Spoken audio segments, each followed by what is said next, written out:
Hi, I'm Bugsy and I'm an addict. I'll be reading just for today, January 2nd, 2024. Take a deep breath and talk to God. Basic text, page 46.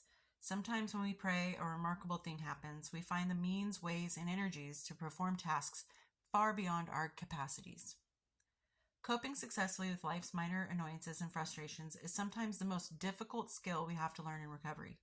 We are faced with small inconveniences daily. From untangling the knots from our children's shoelaces to standing in line at the market, our days are filled with minor difficulties that we must somehow deal with. If we're not careful, we may find ourselves dealing with these difficulties by bullying our way through each problem or grinding our teeth while giving ourselves a stern lecture about how we should handle them. These are extreme examples of poor coping skills, but even if we're not this bad, there's probably room for improvement. Each time life presents us with another little setback to our daily plans, we can simply take a deep breath and talk to the God of our understanding. Knowing we can draw patience, tolerance, or whatever we need from that power, we find ourselves coping better and smiling more often. Just for today, I will take a deep breath and talk to my God whenever I feel frustrated. I think it's a big thing that people don't understand, that we beat ourselves up so much about the littlest things that aren't going to matter in a day or even 5 minutes from now.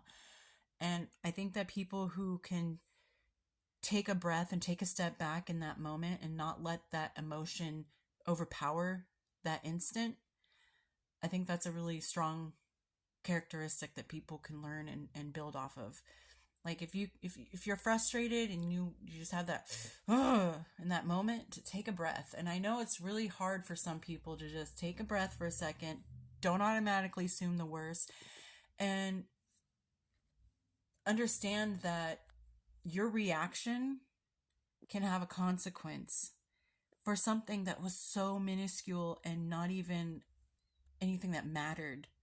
Somebody cut you off on the freeway, and you want to rush up because, oh, you can't cut me off, and you want to cut them back off, and you get an accident. Like that little moment that you had to choose, do I just let it go and just let them get in front of me and just whatever? And the choice of, I'm gonna cut them off because I can't believe they just did that to me. Like, the consequences could be dire. So I think that when you need to make a choice in the day or in that moment, you need to find a way to, okay, hold on.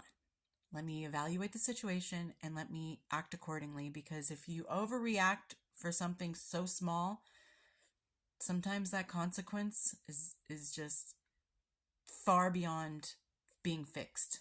So give yourself a break. You're doing great.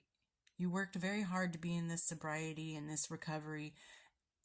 Don't let a moment of frustration take all that away from you. Same thing about having a moment of reservation of, like, maybe I want to use again. Think for a second.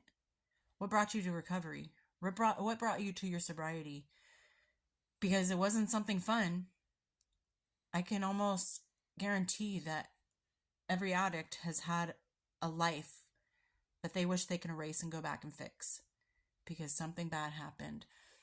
So just remember, if you have that reservation of going back and using or relapsing or even just reacting in an inappropriate way for something that doesn't even matter,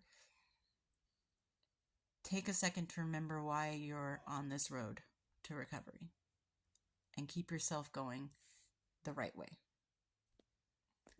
Talk to you guys later. Bye.